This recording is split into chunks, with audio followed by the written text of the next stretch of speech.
قسط نمبر 15 تخت کمزور گجرات بے نگرانی 1754 سے 1758 تک۔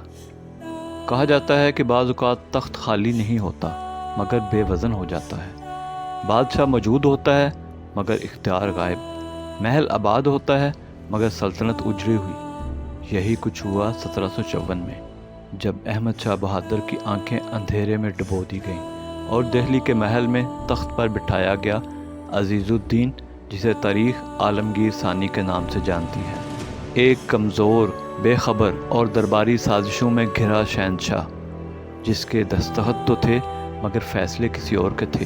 مغل سلطنت اب نیم مردہ وجود بن چکی تھی، دربار میں صدائیں گونجتی تھیں مگر ان کی بازگشت صرف خالی دیواروں سے ٹکرا کر لوٹ آتی تھی، اور ایسے میں گجرات جیسے صوبے جو کبھی مغلیہ اقتدار کی مضبوط شاہراہ پر تھے، اب بکھرتے اقتدار، بڑھتے مراٹھا دباؤ اور مقامی طاقتوں کے درمیان پسنے لگے۔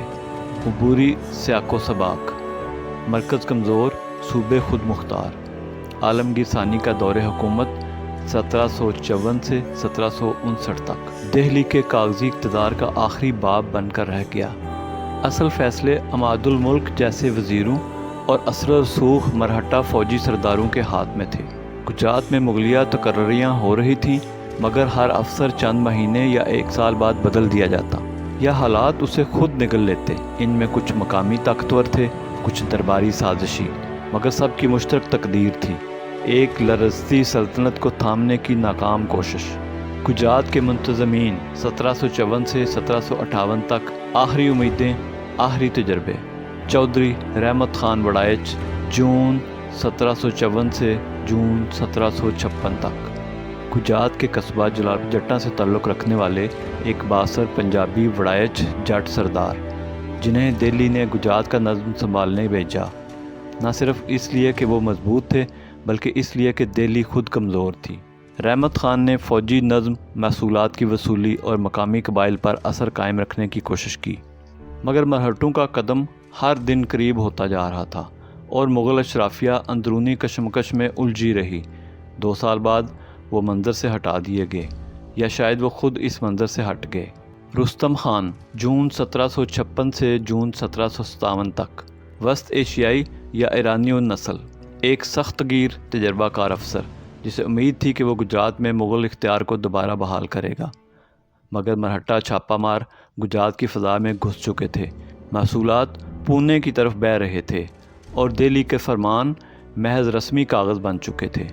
رستم خان کا 1 سالہ دور بس ایک مزاحمت کی کوشش بن کر رہ گیا اور جلد ہی وہ بھی دربار کی سازش یا شکست کا شکار ہو گئے۔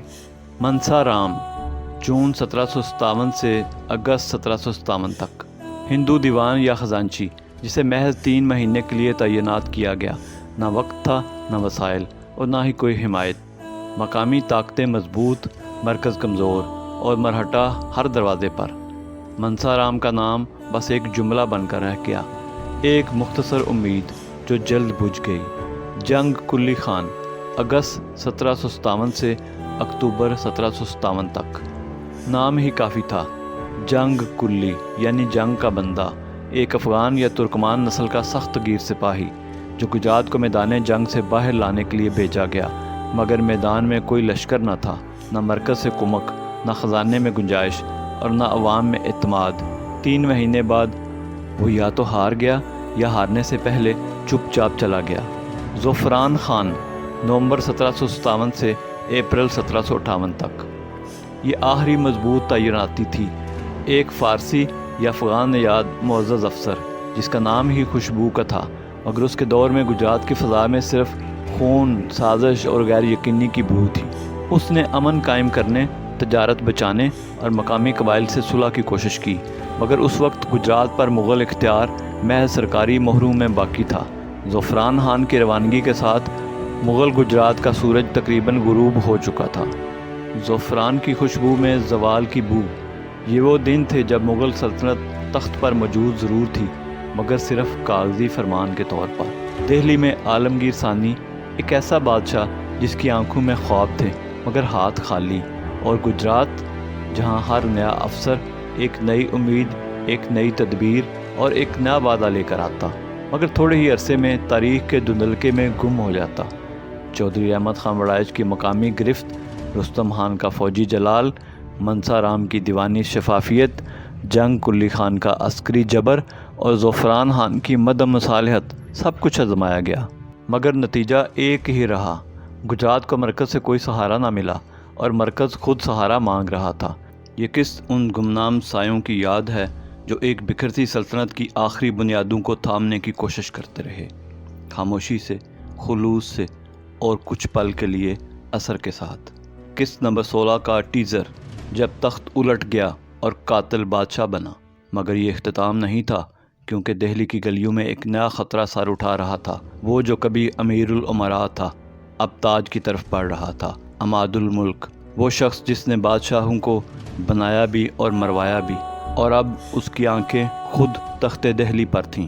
قسط نمبر 16 میں ہم دیکھیں گے عالمگیر ثانی کے قتل کی سازش، دہلی کی دیواروں پر ابھرتی بغاوت، اور وہ شخص جو بادشاہ نہیں تھا مگر خود کو شہنشاہ ساز کہلواتا تھا۔ یہ قسط ہوگی اقتدار کے اندھے کھیل، قتل اور سازشوں کی۔ تیار رہیے، کیونکہ اب ہم داخل ہونے والے ہیں ان گلیوں میں جہاں سلطنت بنتی نہیں، بیچی جاتی ہے۔